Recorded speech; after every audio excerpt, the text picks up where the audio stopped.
Bien. Ok. Bien, hermano, pues gracias a Dios que estamos reunidos otra vez para continuar con la temática sobre la profecía que estamos teniendo. Deseamos que el tema de hoy pueda ser de bendición. Amén. Le pido a Dios que me ayude para poder explicarme, para poder hablar con claridad y que pueda ser entendido, y que el Espíritu Santo también esté con ustedes para que puedan entender y que Dios acreciente el conocimiento de su palabra, que a través del tema de hoy vamos a estudiar. Haciendo una conexión con el día de ayer, porque en esta semana es un solo tema, aunque está dividido en cada ocasión que nos reunamos, es un solo tema. Ayer nosotros estuvimos analizando el origen o cuándo fue que comenzó la profecía. Origen o el momento en que comenzó la profecía. Dijimos ayer que la profecía comienza en este mundo en el momento que se rompe la comunicación entre Dios y el hombre. El pecado entra, el hombre se quedó sin comunicación con Dios, necesitaba el ser humano tener comunicación con Dios. Y aunque el hombre se esconde, Dios siempre busca al hombre, porque Dios creó al hombre para que el hombre viviera, para que se salvara, para que estuviera en su reino por siempre, para que fuera su representante aquí en la tierra. Ayer no dijimos otro motivo por el cual la profecía se dio, y ahora vamos a decirlo, porque estamos en el mismo tema, estamos en la continuación. La otra razón por la cual se dio la profecía fue para que el ser humano estuviera ubicado en el momento en que estaba viviendo, no estuviera perdido en el tiempo. Voy a tratar de aclarar. Por ejemplo, hoy el pastor me iba a buscar a las 5:30 para estar aquí temprano. Estuve en algunas actividades durante el día, no andaba con un horario en la mano, me preparé, pero pensaba que tenía mucho tiempo, y cuando el pastor llegó a buscarme, yo no estaba listo, porque el tiempo se me fue de tal manera que no me di cuenta que había pasado. Tuvo que esperar conmigo un poco. Bien, en la profecía Dios la da para que el hombre siempre supiera dónde estaba, tuviera una ubicación en el tiempo. La profecía tiene que ver con distintos aspectos. Uno de ellos es la predicción del futuro. Otro, la amonestación en el momento presente. La enseñanza de la palabra de Dios. Todo eso estaba cuando Dios da el espíritu de profecía al ser humano.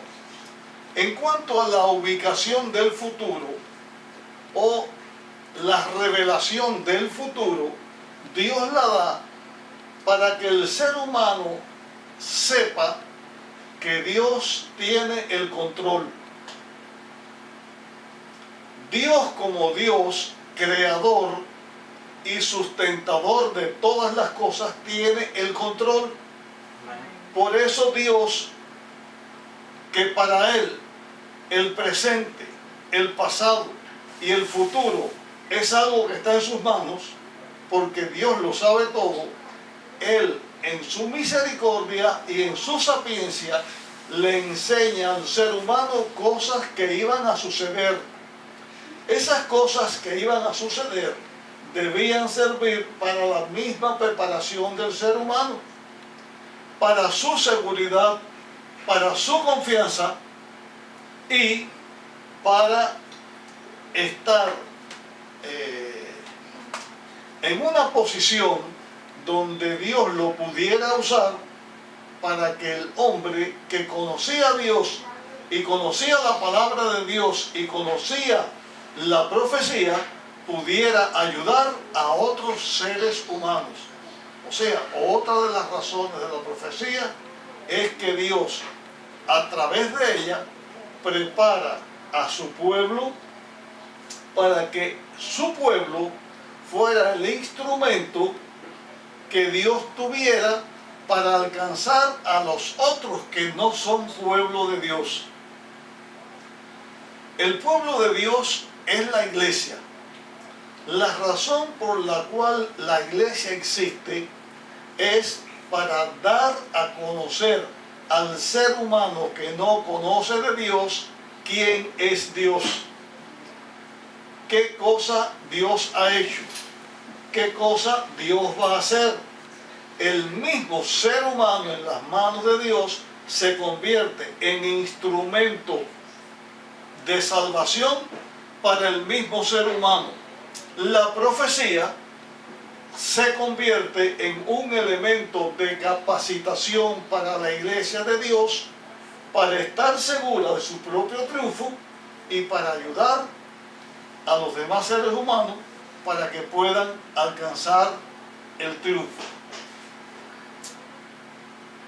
Lo primero que vimos en la primera profecía fue que Dios le dijo al hombre que había pecado que iba a ser preparado, iba a ser capacitado para enfrentarse con el enemigo que los había vencido.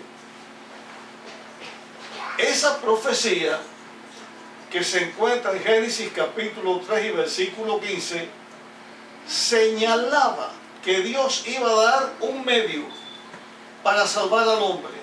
Ese medio, no puedo decir elemento porque es el mismo Dios que iba a venir a salvar al hombre. Dios iba a dar al hombre una gracia, iba a dar a su propio Hijo, al mismo Dios, al Creador, para que ocupara el lugar del hombre pecador, para que el hombre pecador pudiera recibir la virtud, la gracia y la vida de su Creador. Entonces el hombre, mediante la profecía, ponía su vista en el Hijo de Dios que iba a venir.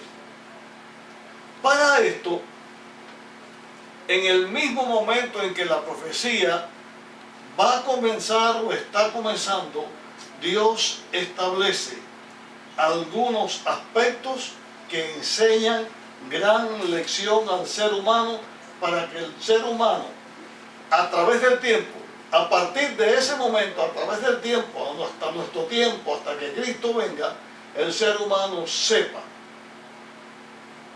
que la capacitación, el poder y la seguridad de la victoria no está en lo que el ser humano hace, sino en lo que Dios hace en favor del ser humano. En otras palabras, eso se traduce en nuestro tiempo en un concepto que la iglesia de Dios ha tenido, que el ser humano ha tenido, quizás por la misma forma de ser nosotros los seres humanos, que para poder alcanzar la gracia, el regalo de la salvación, nosotros tenemos que hacer algo. Y que la salvación depende, sí, de Dios que la da, pero que también nuestras obras influyen para que nosotros podamos alcanzar la salvación. Estos conceptos, estas ideas en el ser humano es tan antigua tan antigua que se remonta al mismo momento en que el ser humano peca y se separa de Dios. Llega hasta el momento en que Dios viene a la tierra y se comunica con el hombre para enseñarle la profecía, para enseñarle la forma de alcanzar la salvación. Vamos a analizar lo siguiente. Cuando el hombre desobedece a Dios y usa o come de la fruta que Dios le había prometido, el hombre quedó condenado. Cuando digo al hombre me refiero a la pareja. Quedaron condenados, quedaron sentenciados a muerte. Y los dos se dieron inmediatamente cuenta que habían hecho mal. ¿Saben por qué se dieron cuenta? Porque tan pronto comieron de la fruta prohibida, sus ojos, dice la Biblia, se abrieron y se dieron cuenta que estaban desnudos. O sea, habían perdido su santidad. Ese manto de santidad con que Dios los había creado, se había perdido. Ya a partir de ese entonces, de ese mismo instante, el hombre no era un ser santo, de naturaleza santa, sino el hombre era un ser pecador, un individuo de naturaleza pecadora. ¿Cómo iba a resolver el ser humano ese problema? Pues entonces ellos dijeron, y yo estoy parafraseando esto para que se pueda entender mejor, bien, puede haber dicho el ser humano, bien, desobedecimos a Dios, ¿ahora qué vamos a hacer? Nuestra desnudez la vamos a resolver. En cuanto a Dios, lo que tenemos que hacer es escondernos de Él, que Él no nos vea. ¿Cómo vamos a resolver nuestra desnudez? Muy fácil. Fueron a la naturaleza, agarraron hojas de higo, de la higuera, las prepararon y se hicieron delantales. ¿Usted sabe lo que es un delantal? Una prenda de ropa. ¿Qué es un delantal? ¿Dónde se sitúa? ¿Dónde uno que va a usar un delantal usa el delantal? Sencillamente cubre pues, el frente. Y eso fue lo que el hombre hizo. Ya el problema está resuelto. Ya no te veo desnuda, no me ves desnudo, porque tenemos un delantal. Desde luego, no des media vuelta, porque es solo un delantal. Pero desde que el pecado entra, el ser humano en lo que se preocupa es en la pura fachada. O sea, que el otro ser humano no vea lo que hay dentro, ni lo que hay detrás. Esa es la razón por lo que desde que el pecado entró, hay muchas personas que son de apariencia santa, pero por dentro son lobos. Hay muchas personas que pueden llamarse, hablando de nuestro tiempo, de nuestro idioma hoy, no del idioma aquel, pero para entender esto de un individuo religioso, puede llamarse pastor, puede llamarse sacerdote, puede llamarse líder espiritual de la iglesia, y a la vez que en la parte del frente parece una cosa, por dentro pueden ser depredadores sexuales, abusadores de niños, pueden ser abusadores en su familia, pueden tener una apariencia de santidad pero ser otra cosa. Desde que el pecado entró, el ser humano lo que busca es la apariencia y cómo poder pasar como hijo de Dios, cómo poder pasar como santo cuando en realidad por dentro no sea santo. Porque la solución del ser humano para la necesidad del ser humano siempre es ineficiente, porque esa solución solamente puede venir de Dios. Aquí, en este acto del delantal, es el origen de la justificación, no por la fe, sino por las obras. Lo que yo hago, ¿qué resuelve lo que yo hago?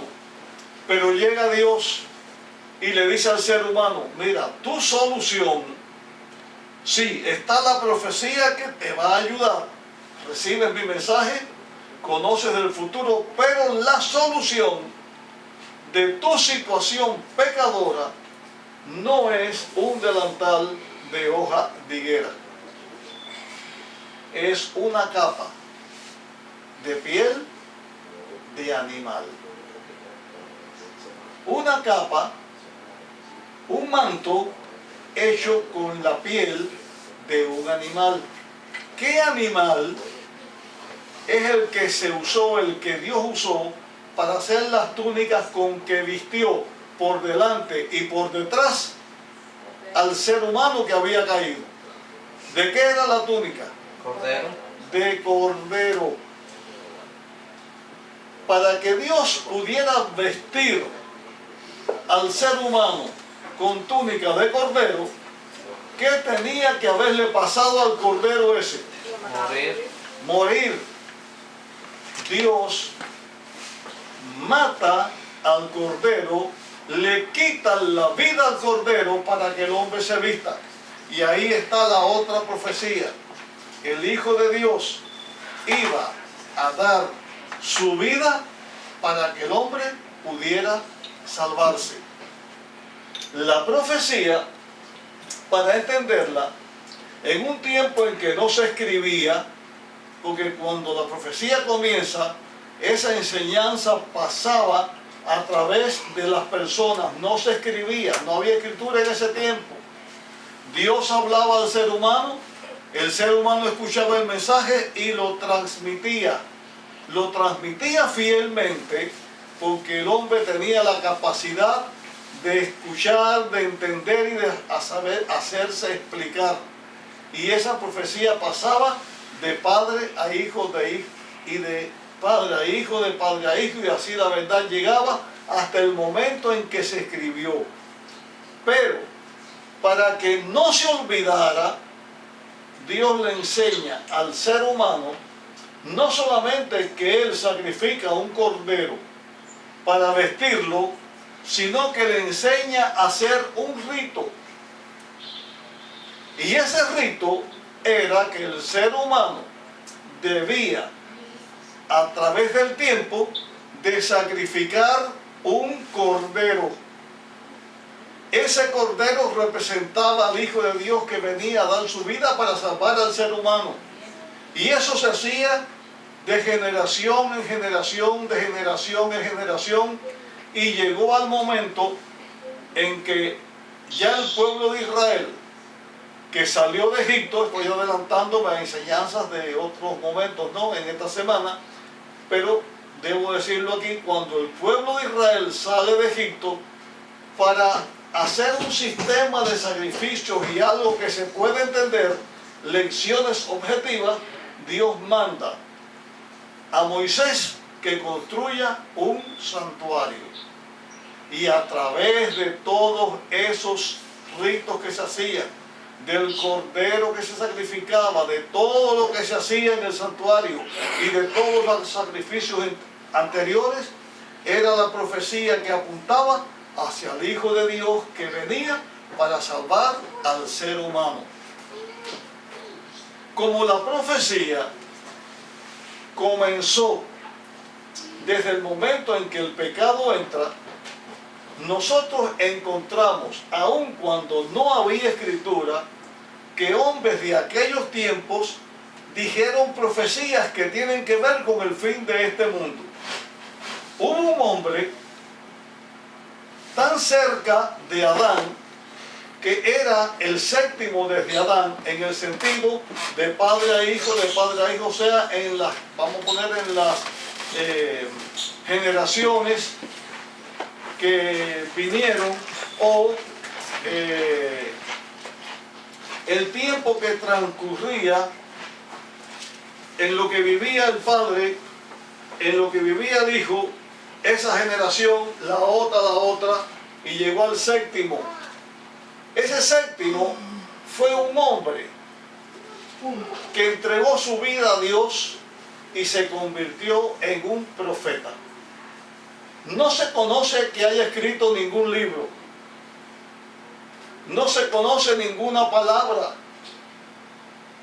que él haya dicho exactamente, pero sí se conoce el mensaje que ese hombre enseñó. Usted puede buscar cerca del libro de Apocalipsis, el que está anteriormente pegado ahí, es el libro de Judas. Una carta pequeñita, Judas. Y este Judas escribió, Judas, el que hizo esta epístola, que era hermano de Jesús, Santiago y Judas fueron escritos por los hermanos de Jesús. El hermano de Jesús, Judas, escribió, y está en Judas versículos 14 y 15, porque tiene un solo capítulo. Así que Judas, versículos 14 y 15, dice: de ellos también profetizó Enoc, séptimo desde Adán, cuando dijo: el Señor viene con sus santos millares a juzgar a todos y convencer a todos los impíos de todas las malas obras que cometieron y de todas las insolencias que pronunciaron esos impíos pecadores. Aquí ustedes ven que desde aquel tiempo, antes del diluvio, ya Judas estaba predicando de la venida de Jesús, de la segunda venida de Jesús, porque la primera venida de Jesús se estaba enseñando con el Cordero que moría, porque el que vendría se conocería como el Cordero de Dios. Pero en este tiempo ya Judas hablaba del triunfo del ser humano, porque cuando Cristo venga, marca el momento en que el ser humano tiene el triunfo completo en su mano, porque Cristo viene a destruir al pecado y a recoger a su iglesia. En aquel tiempo ya Judas predicaba de la venida de Jesús y de la obra del Espíritu Santo, que es el que convence de pecado, de juicio, que es el que enseña. Aquí Judas habla de la venida de Jesús y de la obra del Espíritu Santo en favor de la iglesia desde aquellos tiempos. Este es el origen del pueblo de Dios que recibe la profecía para todo lo que ya expliqué hace un momentico atrás. En el camino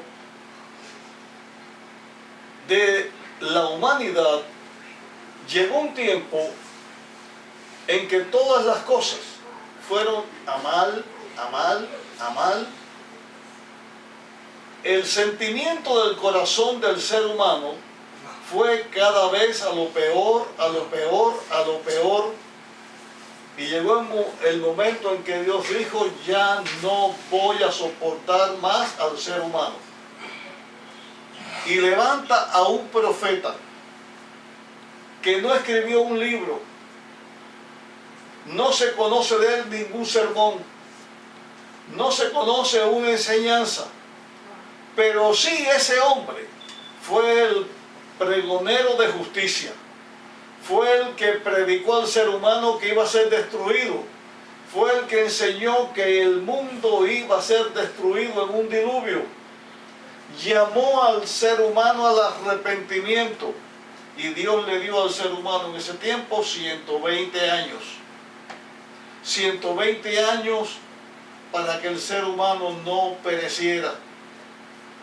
A los 120 años llegó el diluvio que se estaba profetizando.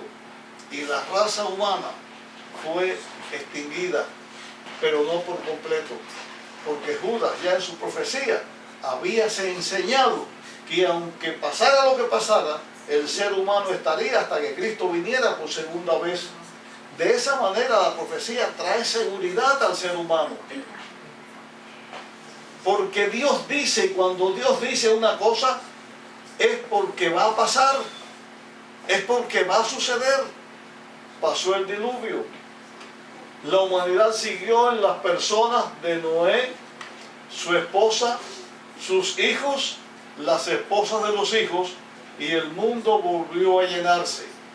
Tan pronto como el mundo volvió a llenarse de seres humanos, o el ser humano se encontró con un mundo destruido por un diluvio donde habían 8 vivos, pero que el mundo iba a poblarse, tal como la profecía enseñaba, Dios hizo un pacto con el ser humano.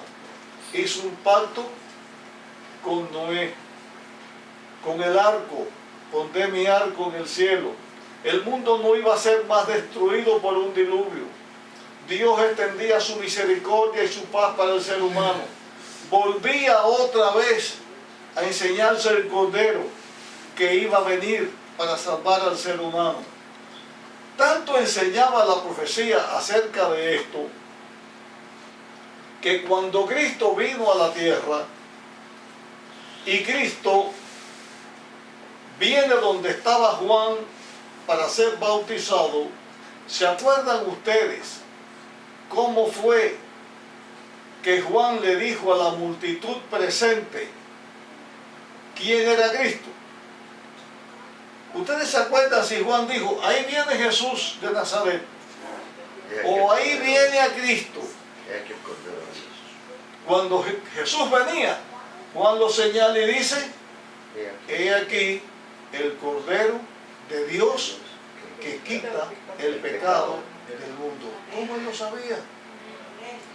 Por la profecía que lo señalaba y por todo lo que se estaba haciendo, que señalaba la venida de Jesús.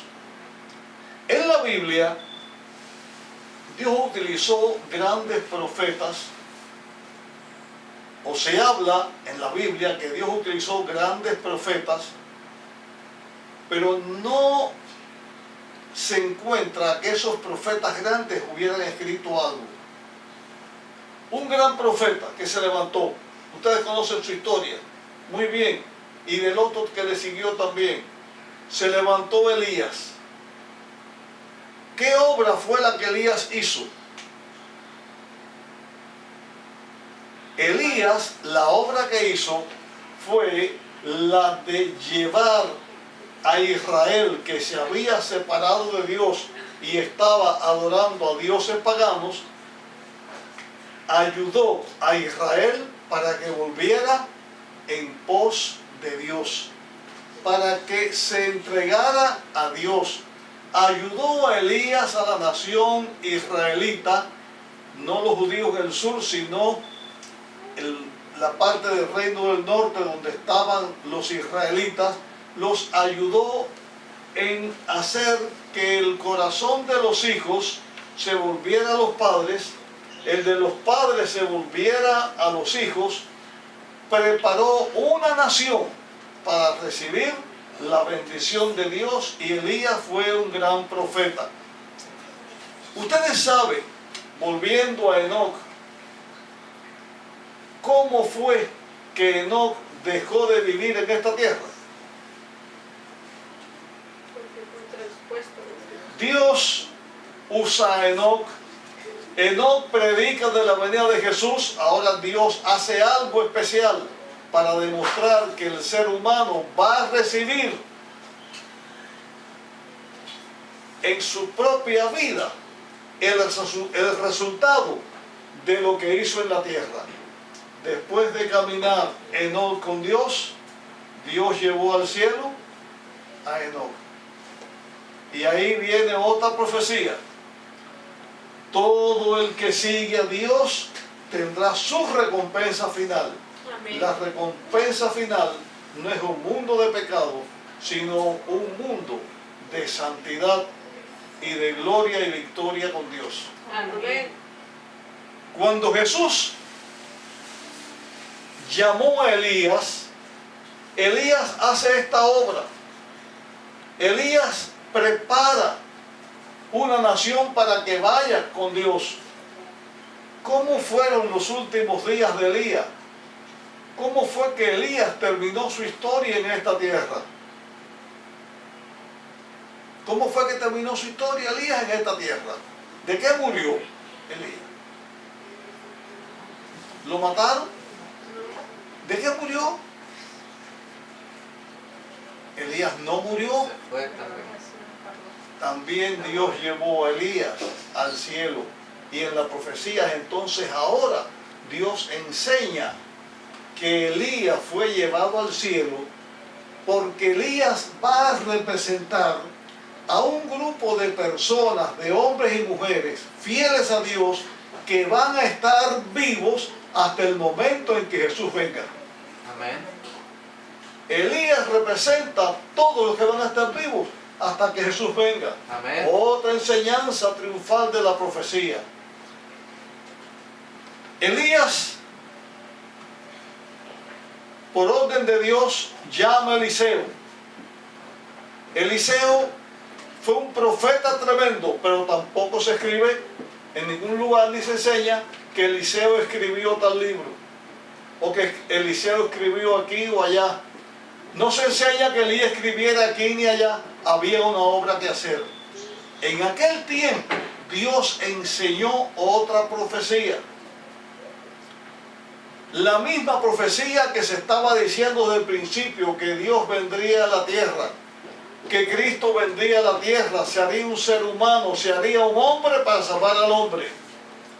Y cuando Cristo iba a venir,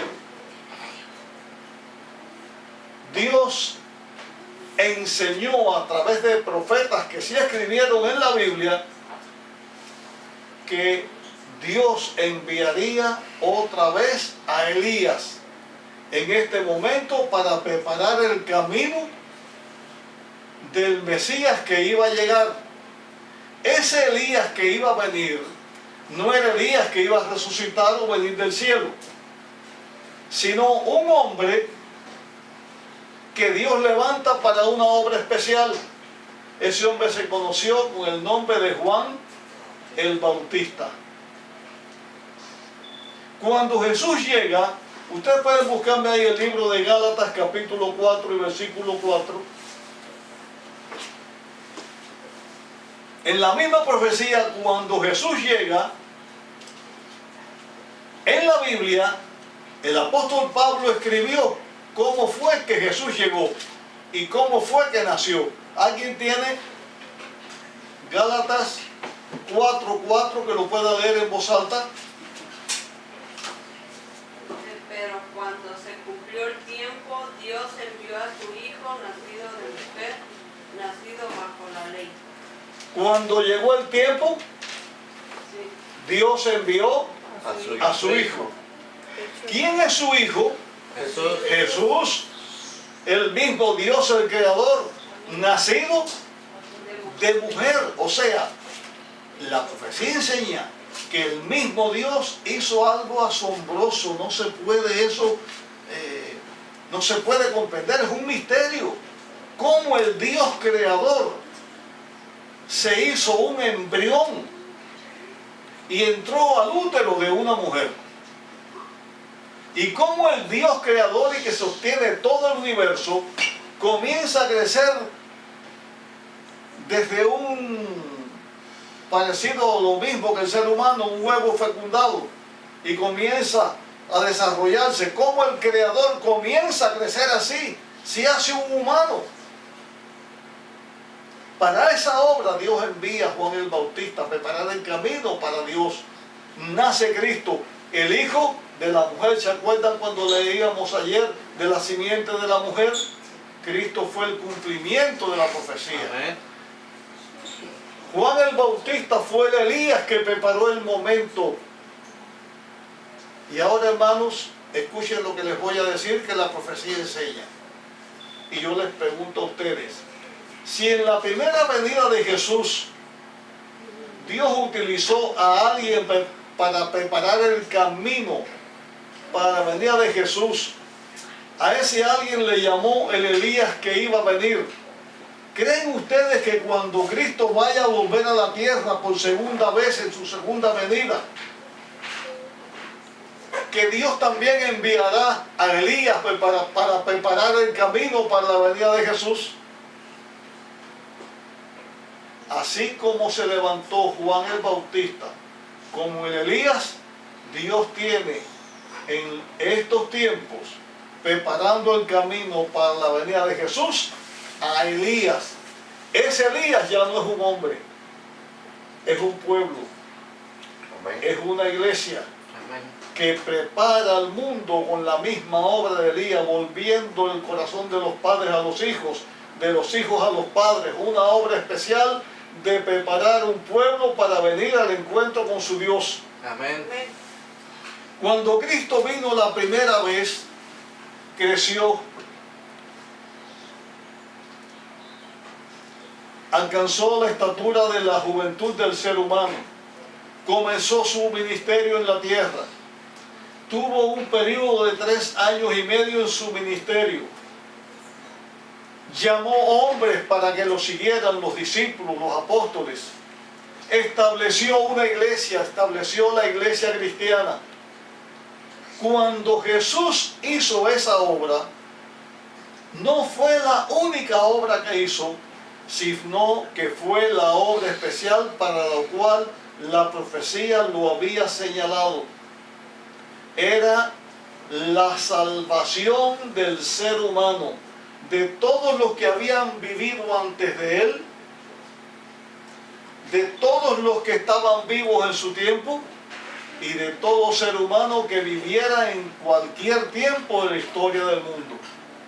Porque Jesús no fue trasladado al cielo como Enoc. Jesús no fue llevado al cielo después de hacer su obra como Elías en un carro de fuego. Jesús, antes de ir al cielo, experimentó algo. ¿Qué fue lo que sucedió con Jesús?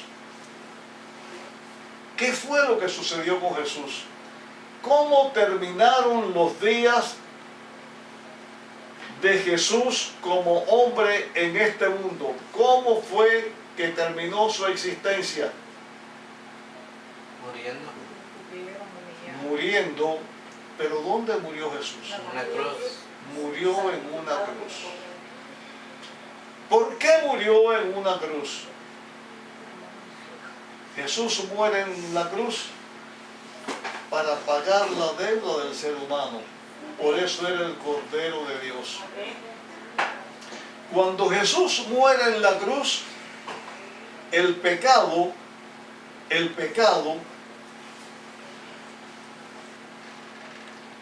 tuvo su destrucción.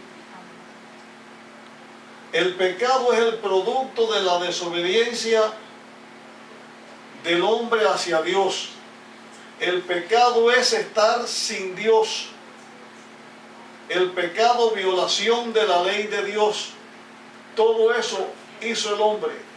Jesús lo carga sobre él porque se hace un hombre y muere en la cruz. Cuando Jesús muere en la cruz, la justicia de Dios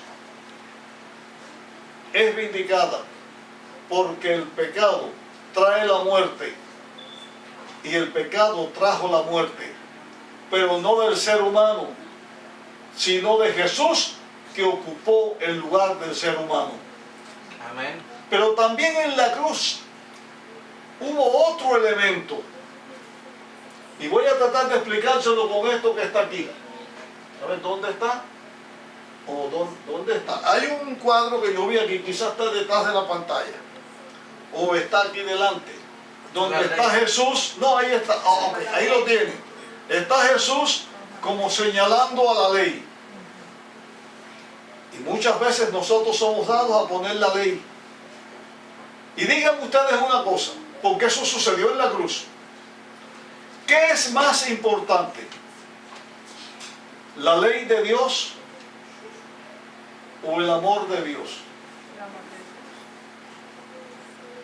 Quizá digan ustedes, pero si la ley es el amor.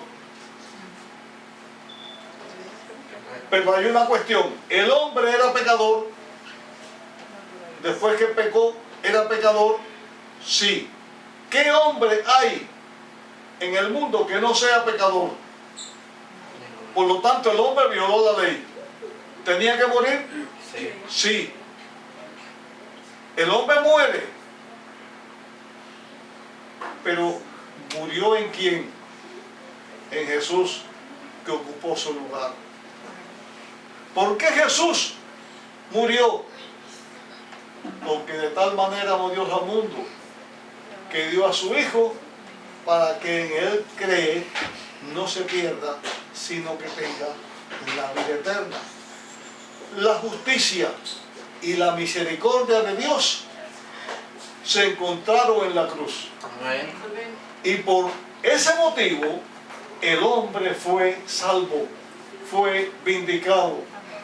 Quiere decir que a partir de la cruz de Cristo, nosotros los seres humanos tenemos asegurada la victoria. Porque Jesús muere, lo entierran y se quedó en la tumba. Resucitó y es nuestro Dios que intercede por nosotros. Por el pecado nosotros morimos, nos entierran o desaparecemos y la muerte va a estar sobre nosotros siempre. No, porque Jesús nos dio la victoria. Entonces nosotros descansamos bajo la sombra de la cruz de Cristo. Eso significa nosotros descansamos bajo el amor de Dios y bajo la seguridad de la victoria. Amén. Porque Dios vino, ocupó nuestro lugar, murió, resucitó y así le da la oportunidad a todo hombre de ser victorioso, no en lo que nosotros hacemos, sino en lo que Cristo ha hecho por nosotros. Amén. No tenemos que vestirnos con el manto de las cosas que hagamos, que es la justicia humana. Tenemos que vestirnos con el manto blanco de la justicia de Jesús. Y por su gracia y por su poder, nosotros, los seres humanos, tenemos la victoria asegurada.